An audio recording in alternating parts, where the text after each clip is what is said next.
Well, it's the 21st out here, and back at this business. Turnbuckle is, in fact, just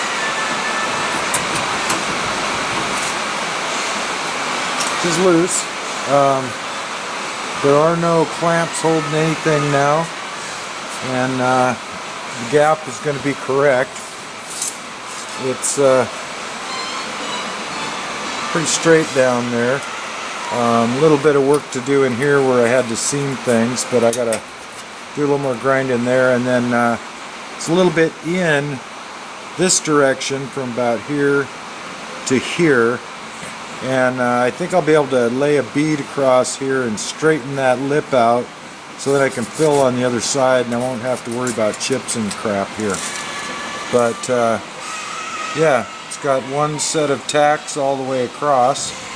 The only other situation I managed to create was right here. This skin now is pretty close to where it belongs, but it's got a little wrinkle in it. So I'm going to have to cut that wrinkle and tap it in and then fudge this corner with the fiberglass, I think. This, I think, is in just a tiny bit. This here is all where it belongs, but I do have a little wrinkle here. I haven't welded around this corner yet. I gotta cut that wrinkle out or do something with it. I haven't figured it out yet, but other than that, it did pretty well.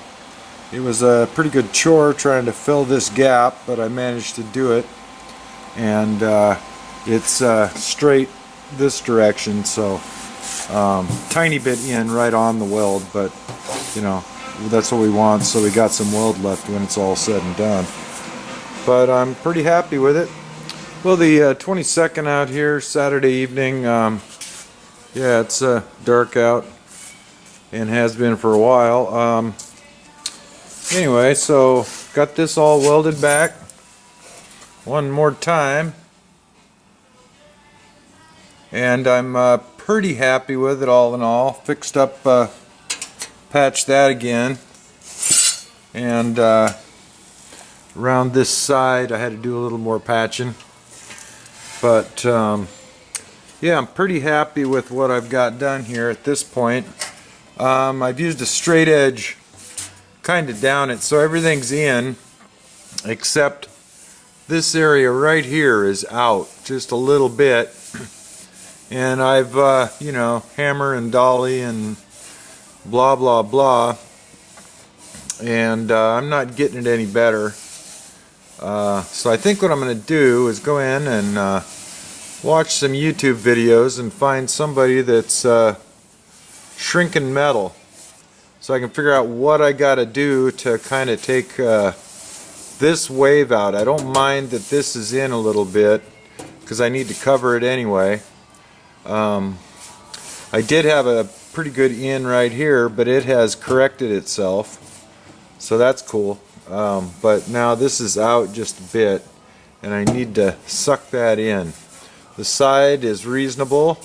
I ended up having to split this up here where I had a little wrinkle, and take, you know, just split it with the whizzer blade, and that took away enough that I could lay it back down and get this at a reasonable shape. So it pretty well matches up once I fill in the middle. The gap here turned out decent all the way down. I have yet to fix this metal right here and patch this last hole that I created, and then I gotta roll this edge back to hold the rubber that goes in here. But it's straight all the way down and measures out nicely, which is really good. I do have a little bit of an in right here on the face of it, but I have filled a bit with a bead here, so it's mostly metal, or will be mostly metal. There might be a thin little layer right here in the center of glass, but I laid an extra bead in here and ground and filed. Actually, I used a flat file on a lot of this. And anyway, and this edge here is all going to be metal. So I'm pretty happy with it. Anyway, yeah. coming along. And I think that's going to be it for me this weekend out here. But in between visits today, I got quite a bit done. I was happy. Anyway, so yeah. Thanks for watching.